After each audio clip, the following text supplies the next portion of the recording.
Dr. Takeshi Ishida was a military historian specializing in Japanese military operations during World War II. In 1978, more than 30 years after the end of the war, Ishida was commissioned by the Japanese Defense Ministry to conduct a comprehensive analysis of Japanese defensive operations at Iwo Jima. The analysis was intended to be used for military education and military planning purposes. Ishida spent 6 months on Iwo Jima itself, examining the remains of Japanese defensive positions. The island, which had been the site of one of the bloodiest battles of the Pacific War, still bore the scars of that battle. The caves and bunkers that Japanese soldiers had constructed to defend the island were still visible. Some had been partially excavated by previous researchers. Some remained undisturbed since the battle ended in March 1945. What Ishida discovered in these caves and bunkers told a story that was corroborated by American accounts, Japanese survivor testimonies, and physical evidence of the battle. The story was one of American flamethrower attacks systematically destroying Japanese defensive positions and the Japanese soldiers within those positions. The story was one of a defensive strategy that, no matter how well conceived or how well constructed, could not withstand the combination of American firepower and American flamethrower attacks. Ishida's subsequent report, titled Japanese Defensive Strategy at Iwo Jima, Analysis of Surviving Physical Evidence and Documentary Sources, became one of the most important historical documents about the battle. The report documented what had happened to Japanese soldiers in caves and bunkers during the American assault. Iwo Jima was a small volcanic island located approximately 1,200 kilometers south of Tokyo. The island was strategically important to both Japan and the United States. For Japan, Iwo Jima was part of the defensive perimeter protecting the Japanese home islands. The island hosted radar installations and airfields that were used to warn of American bombing raids and to provide fighter protection against American bombers. Iwo Jima was also strategically important psychologically. It was Japanese territory, and losing it would be a significant blow to Japanese morale and to the morale of Japanese military forces. For the United States, Iwo Jima was strategically important as a potential airfield location for American fighter escorts for B-29 bombers conducting raids on the Japanese home islands. American B-29s were flying from bases in the Mariana Islands, approximately 2,400 kilometers from Tokyo. These bombers had limited fighter escort capability at such extreme range. If the Americans could capture Iwo Jima and establish fighter bases there, American bombers could be given fighter escort for the full distance to Tokyo and back. In early 1945, the Americans decided to capture Iwo Jima. The operation, codenamed Operation Detachment, was launched on February 19, 1945. The Japanese commander on Iwo Jima was Lieutenant General Tomitaro Hori. Hori was an experienced officer who had served in China and in the Pacific. Hori understood that Iwo Jima would be attacked by the Americans, and that the American attack would be amphibious. American troops would land on beaches and move inland. Hori prepared the island's defenses with this understanding in mind. He did not attempt to defend the beaches directly. Instead, Hori concentrated Japanese defenses in the interior of the island, particularly in a network of caves and fortified positions located in the volcanic rock that covered much of Iwo Jima. This defensive strategy was based on the understanding that Japanese forces could not match American naval firepower or American air superiority. Japanese forces could not prevent American ships from bombarding the island. Japanese forces could not prevent American aircraft from attacking targets on the island. Therefore, the goal was not to hold the beaches, but to make the capture of the island as costly as possible by defending from fortified positions that could withstand American artillery and bombing. The defensive positions were connected by tunnels. The Japanese dug approximately 11 kilometers of tunnels throughout the island. These tunnels connected caves, bunkers, and defensive positions. Japanese soldiers could move through the tunnels to reinforce threatened areas or to escape attacks. The volcanic rock on Iwo Jima provided natural caves. The Japanese enlarged and reinforced these caves, turning them into defensive positions. The caves were equipped with machine guns, anti-tank guns, and artillery. Some caves had multiple entrances to allow soldiers to escape if one entrance was blocked. By February 1945, when the American attack began, the island was honeycombed with caves and bunkers. The island looked relatively peaceful from a distance, but beneath the surface, the Japanese had created a defensive network of extraordinary complexity. The American invasion began with 3 days of naval bombardment. American ships fired thousands of shells at Iwo Jima. American aircraft dropped tons of bombs on the island. The bombardment was intended to destroy Japanese defensive positions and to kill Japanese soldiers. But the bombardment was largely ineffective against the caves and bunkers buried in the volcanic rock. Some caves were hit directly and were destroyed, but most of the Japanese defensive positions were protected by rock and earth that could absorb artillery fire and aerial bombardment. On February 19th, American Marines landed on the beaches of Iwo Jima. The initial landings were relatively light in terms of resistance. The Japanese, following Hori's strategy, did not attempt to defend the beaches directly. Instead, the Japanese waited in their caves and bunkers, allowing the American Marines to land and consolidate their position. But as the American Marines moved inland, they began to encounter Japanese defensive positions. American soldiers found themselves facing concentrated machine gun fire coming from caves and bunkers that were difficult to locate and difficult to assault. American commanders quickly realized that defeating the Japanese would require destroying the cave and bunker system. This could not be done with artillery or bombs or machine gun fire. The caves were too well protected. The only way to destroy them was to attack them directly, either by assaulting the caves with infantry or by using weapons that could destroy the caves themselves. One weapon American forces had available was the flamethrower. The flamethrower was a portable weapon that projected a stream of flaming liquid. The liquid was ignited as it left the nozzle, creating a stream of fire that could travel 20 to 30 meters. The flamethrower was effective against fortified positions because the flame could penetrate small openings and could burn out defenders sheltering inside bunkers. American forces had used flamethrowers against Japanese positions in previous battles in the Pacific. At Iwo Jima, flamethrowers would be used extensively to destroy caves and bunkers. According to American military records, American forces used approximately 600 flamethrower attacks during the assault on Iwo Jima. These attacks were conducted against caves, bunkers, and other fortified positions. Many of these attacks were successful in destroying the positions. The effect of a flamethrower attack on a cave or bunker was devastating. The flamethrower would project fire into the cave or bunker opening. The fire would burn at extremely high temperature, consuming oxygen and creating smoke. Japanese soldiers sheltering inside the caves and bunkers would be either burned or would be asphyxiated by smoke and lack of oxygen. Japanese survivors of flamethrower attacks, when interviewed after the war, described the horror of the experience. The heat was intense. The smoke was suffocating. The burning sensation was agonizing. Japanese soldiers who were in caves when flamethrowers attacked had to choose between staying in the cave and being burned or asphyxiated, or exiting the cave and facing American machine gun fire. Most chose to stay in the caves. Most died in the caves. Dr. Ishida's examination of the caves at Iwo Jima, more than 30 years after the battle, revealed clear evidence of flamethrower attacks. The cave showed burn marks on the walls and ceiling. The cave showed evidence of collapsed entrances where rocks and earth had been burned away or knocked down by flamethrower attacks. One particular cave system that Ishida examined had been studied previously by Japanese archaeologists.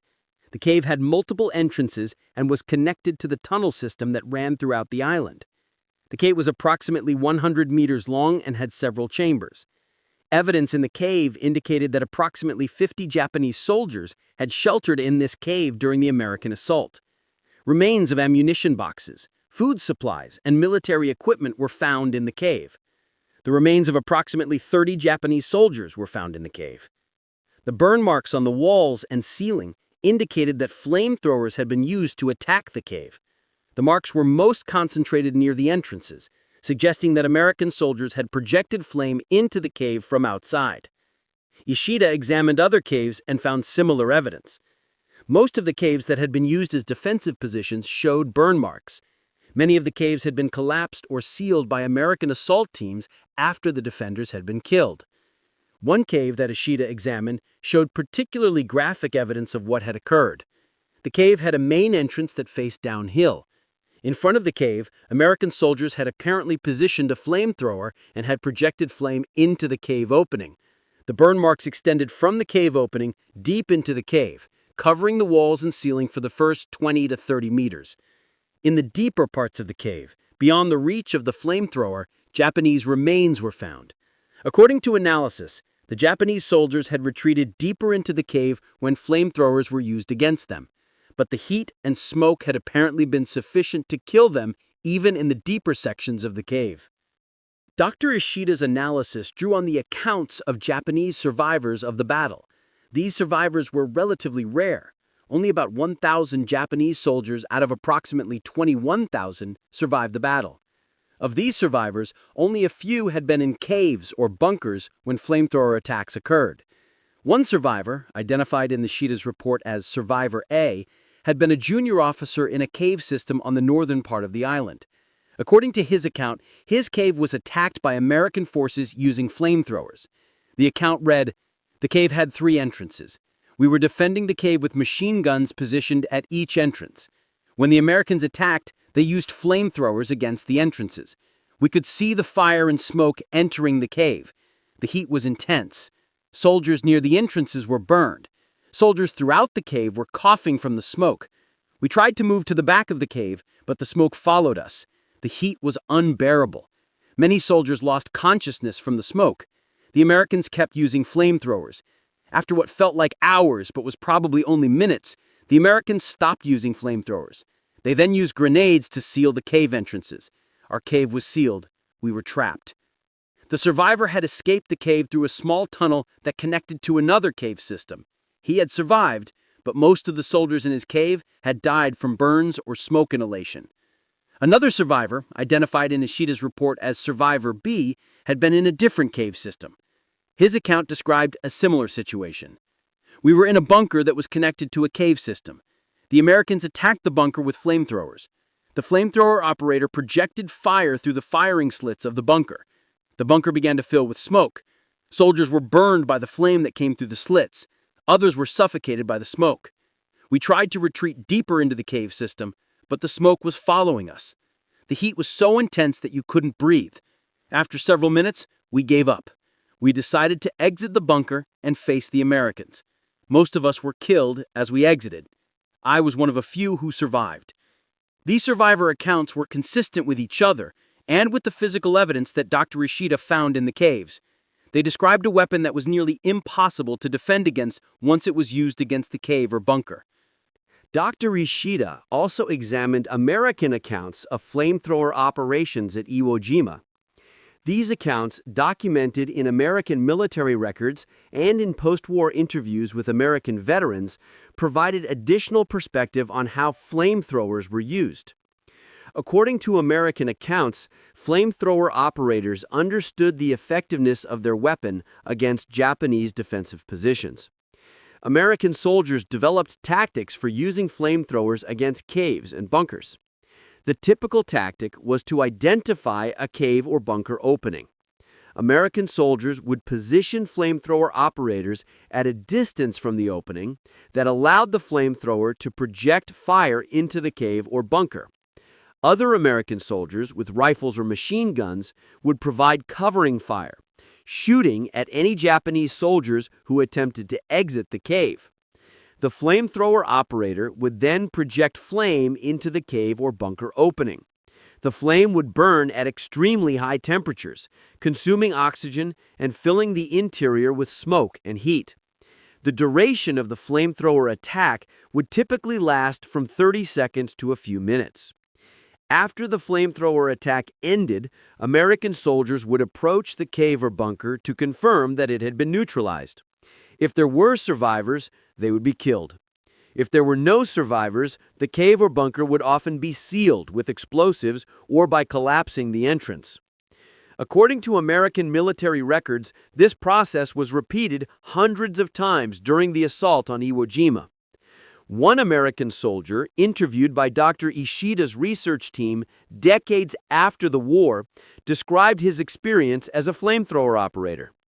The flamethrower was one of the most effective weapons we had against the Japanese caves.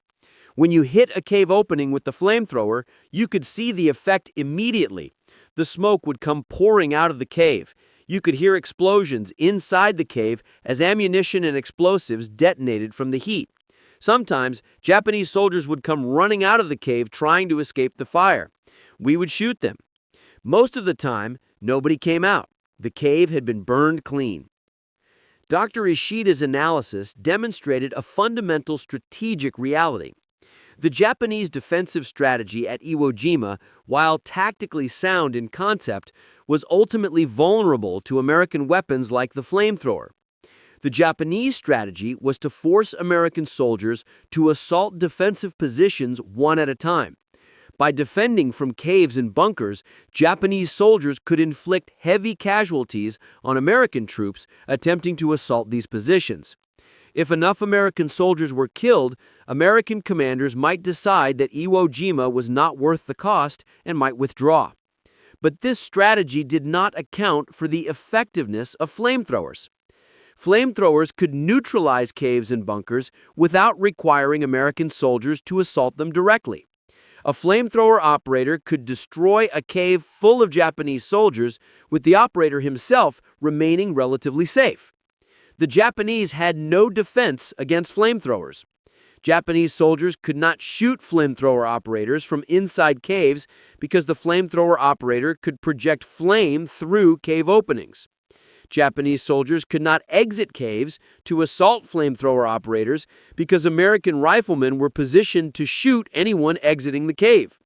The result was that flamethrower attacks were nearly always successful. Japanese soldiers sheltering in caves and bunkers were burned or suffocated. The caves and bunkers were destroyed or neutralized. American soldiers could then advance to the next position. According to Dr. Ishida's analysis, flamethrower attacks were responsible for destroying approximately 50% of the Japanese defensive positions that were ultimately neutralized during the battle. The remaining positions were destroyed through a combination of conventional assault tactics, artillery, and the systematic use of explosives to seal and destroy caves. The most devastating aspect of Dr. Ishida's analysis was the documentation of the human cost of flamethrower attacks. Approximately 21,000 Japanese soldiers were deployed to defend Iwo Jima. Approximately 18,000 of these soldiers were killed during the 36 days of fighting. Approximately 3,000 surrendered or were captured. The majority of Japanese deaths occurred in caves and bunkers. Many of these deaths were directly caused by flamethrower attacks.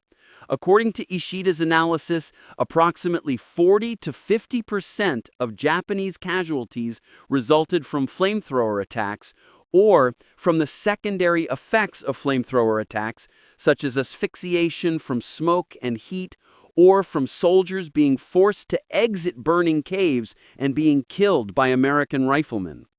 This meant that approximately 8,000 to 10,000 Japanese soldiers died as a direct result of flamethrower attacks or the immediate consequences of those attacks.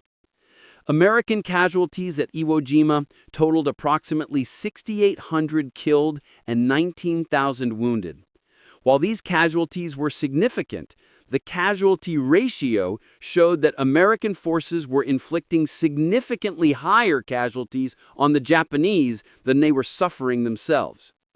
The flamethrower was a major factor in this casualty ratio. The flamethrower allowed American soldiers to neutralize defensive positions without having to assault them directly. This reduced American casualties while dramatically increasing Japanese casualties. One aspect of flamethrower warfare that Dr. Ishida emphasized in his analysis was the psychological impact of the weapon on Japanese soldiers.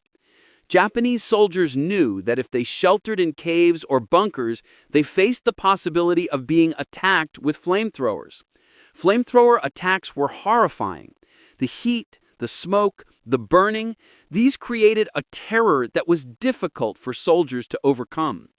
Japanese soldiers facing flamethrower attacks had to make impossible choices.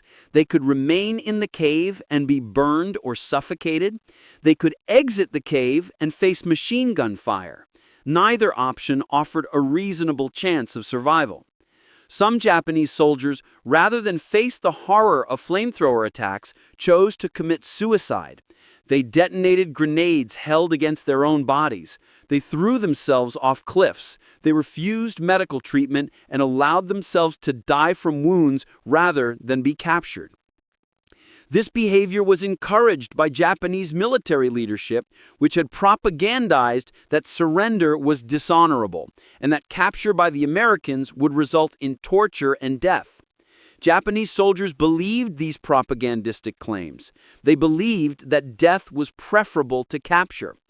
According to Japanese military records, approximately 3,000 Japanese soldiers surrendered or were captured at Iwo Jima. Approximately 18,000 were killed. The ratio indicates that Japanese soldiers chose death over surrender at a rate of approximately 6-to-1. The flamethrower, by making death from burning seem inevitable for anyone sheltering in a cave, contributed to this psychological situation. Many Japanese soldiers, faced with the prospect of being attacked with flamethrowers, chose to commit suicide rather than experience the horror of being burned alive. Dr. Ishida's analysis concluded that the Japanese defensive strategy at Iwo Jima ultimately failed because the strategy did not account for the effectiveness of American weapons, particularly flamethrowers. The Japanese had designed their defensive positions to withstand artillery bombardment and aerial bombing. The caves and bunkers were protected by volcanic rock that could absorb conventional weapons. But the caves and bunkers were vulnerable to flamethrowers. The enclosed spaces of caves and bunkers, which protected soldiers from artillery and bombs, became death traps when flamethrowers were used against them. The Japanese also did not have an effective counter-tactic to American flamethrower attacks. Japanese forces could not produce flamethrowers in comparable numbers. Japanese forces could not develop tactics that would allow them to effectively resist flamethrower attacks. Japanese soldiers sheltering in caves and bunkers simply had to accept that they were vulnerable to flamethrower attacks and that most of them would probably die if such attacks occurred. The result was that American forces were able to neutralize Japanese defensive positions relatively rapidly. The battle that might have lasted weeks if Japanese soldiers had been able to effectively resist American assault tactics lasted 36 days because flamethrowers and other American weapons allowed American soldiers to destroy Japanese defensive positions without having to conduct hazardous frontal assaults. Dr. Ishida's analysis of flamethrower warfare at Iwo Jima had implications that extended beyond the specific battle. The analysis demonstrated that defensive positions that were effective against some weapons could be completely neutralized by other weapons. The Japanese had invested enormous resources in constructing the cave and bunker system at Iwo Jima. The system was well designed and well constructed. But the system ultimately failed because it did not account for the existence of flamethrowers. This lesson was relevant to military strategy more broadly. A defensive position that appears impregnable against known weapons may be vulnerable to weapons that have not yet been deployed or that have not yet been used in large numbers. The Japanese army in 1945 did not believe that flamethrowers would be used extensively against their positions. The Japanese army had not seen widespread flamethrower use in previous battles. Therefore, Japanese defensive positions were not designed to counter flamethrower attacks. But American commanders had learned the effectiveness of flamethrowers in previous battles in the Pacific. American commanders understood that flamethrowers were effective against caves and bunkers. American forces at Iwo Jima deployed flamethrowers in large numbers and used them systematically to destroy Japanese defensive positions. The result was that Japanese strategic planning, which did not account for widespread flamethrower use, proved inadequate. Japanese soldiers died in caves and bunkers that had been designed as defensive positions but had become death traps when flamethrowers were used against them. Dr. Ishida's analysis was supported by extensive documentary evidence. The Japanese military had preserved records of unit actions at Iwo Jima. These records documented the destruction of Japanese defensive positions and the casualties suffered by Japanese units. American military records documented the use of flamethrowers and the damage caused by flamethrower attacks. After-action reports from American units described the systematic use of flamethrowers against Japanese caves and bunkers. Photographs taken during and after the battle showed the remains of caves and bunkers destroyed by flamethrower attacks. Some photographs showed flamethrower operators in the process of attacking caves. Other photographs showed the burned remains of caves after they had been neutralized by flamethrower attacks. Archaeological evidence from the caves themselves provided physical confirmation of flamethrower attacks. Burn marks on cave walls and ceilings indicated the temperatures reached during flamethrower attacks. The pattern of burn marks indicated the direction and intensity of the flame projections. Human remains found in caves provided evidence of the causes of death. Some remains showed evidence of burns. Some remains showed evidence of asphyxiation. The bone and tissue damage patterns indicated that many Japanese soldiers had died from heat-related injuries or smoke inhalation. All of this evidence pointed to the same conclusion. Flamethrower attacks had been a major factor in the destruction of Japanese defensive positions at Iwo Jima. Dr. Ishida's report, titled Japanese Defensive Strategy at Iwo Jima, Analysis of Surviving Physical Evidence and Documentary Sources, became one of the most important historical analyses of the battle. The report documented what had happened to Japanese soldiers in caves and bunkers during American flamethrower attacks. The report explained why the Japanese defensive strategy, while tactically sound in concept, ultimately failed. The report's significance extended beyond the specific Battle of Iwo Jima. The report demonstrated the vulnerability of cave and bunker defenses to flamethrower attacks. The report provided a case study in how new weapons could render previously effective defensive strategies obsolete. Military strategists and military historians have studied Ishida's analysis as an important historical document about the effectiveness of flamethrowers in asymmetric warfare and about the limitations of defensive strategies that do not account for all possible weapons that an enemy might deploy. The Battle of Iwo Jima occurred in February and March 1945, less than 3 months before the end of the war in the Pacific. By this point in the war, the outcome was clear. Japan was going to lose. The only question was how long Japan would continue to fight and how many more people would die before Japan surrendered. The battle at Iwo Jima was one of the last major defensive operations that the Japanese conducted. After Iwo Jima, Japanese defenders would face similar circumstances on Okinawa, the last major island battle of the war.